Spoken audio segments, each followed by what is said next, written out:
Bonjour à chacun et chacune. Que le Seigneur vous encourage en cette journée, dans ces premiers frimas, cette fin d'automne. Que le Seigneur nous réchauffe le cœur, l'âme, le corps. Je partage avec vous, je lis avec vous 2 Pierre 3, versets 1 et 2. Bien-aimés, voici déjà la deuxième lettre que je vous écris.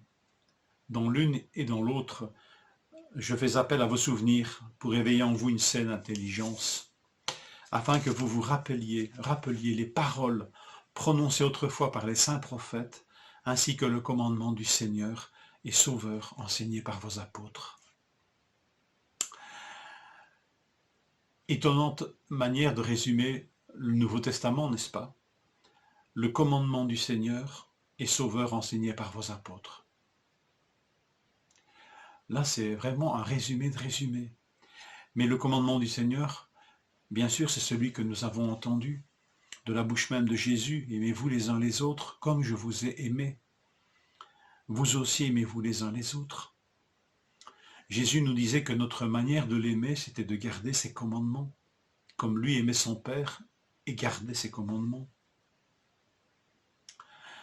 L'amour de Dieu, tellement exprimé ici d'une manière spectaculaire, comme résumant tout l'enseignement du Nouveau Testament et des apôtres.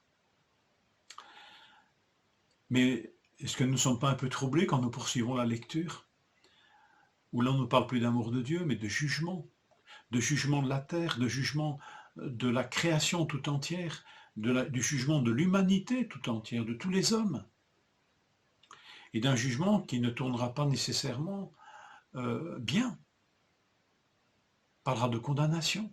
Alors Seigneur, comment concilier ce commandement de l'amour, tellement central, tellement important, et cette annonce d'un jugement? Il faut prendre l'un et l'autre au sérieux. Mais au milieu de cet enseignement sur le retour de Jésus qui correspondra à un jugement de toute l'humanité,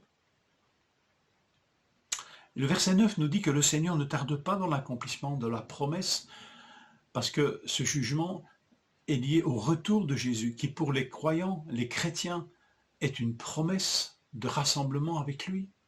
Il revient, celui que nous attendons, mais ce jugement ne se passera pas, ce retour, ne se passera pas sans jugement. Mais le Seigneur ne tarde pas dans l'accomplissement de la promesse, comme certains le pensent. Au contraire, il fait preuve de patience envers nous, voulant qu'aucun ne périsse, mais que tous parviennent à la repentance. L'amour de Dieu s'exprime aussi par cette patience et ce support qu'il a de l'homme qui ne fait pas ce qu'il demande. Et nous, Seigneur, que devons-nous faire? Comment exprimer cet amour dans cette perspective d'un retour qui correspondra à un jugement? Je crois que notre part est plus que jamais d'intercéder et de témoigner de cette annonce de l'Évangile, de témoigner de Jésus-Christ, mais surtout aussi d'intercéder. Et ce texte m'a ramené à l'intercession d'Abraham en Genèse 18. Là aussi, il y avait l'annonce d'un jugement imminent, mais il y avait l'amour qu'Abraham portait pour son neveu Lot. Et cette intercession d'Abraham, je crois, peut nous inspirer et nous permettre de pratiquer le commandement du Seigneur, d'aimer vraiment et de tenir compte de ses avertissements et de son retour annoncé, qui correspondra à un jugement. Je lis ceci dans Genèse 18. Les hommes s'éloignèrent et allèrent vers Sodome. Nous savons que c'est plus que des hommes. Hein. Mais Abraham se tint encore devant l'Éternel. Abraham s'approcha et dit, je lis donc Genèse 18 et c'est le verset 22, maintenant 23. Abraham s'approcha et dit, supprimeras-tu vraiment le juste avec le méchant? Peut-être y a-t-il 50 justes dans la ville. Les supprimeras-tu et ne pardonneras-tu pas cette ville à cause des 50 justes qui sont au milieu d'elle? Faire mourir le juste avec le méchant, si bien que le sort du juste serait identique à celui du méchant, cela ne correspond certainement pas à ta manière d'agir. Celui qui juge toute la terre n'appliquera-t-il pas le droit? L'Éternel dit, si je trouve à Sodome 50 justes, je pardonnerai toute la ville à cause d'elle.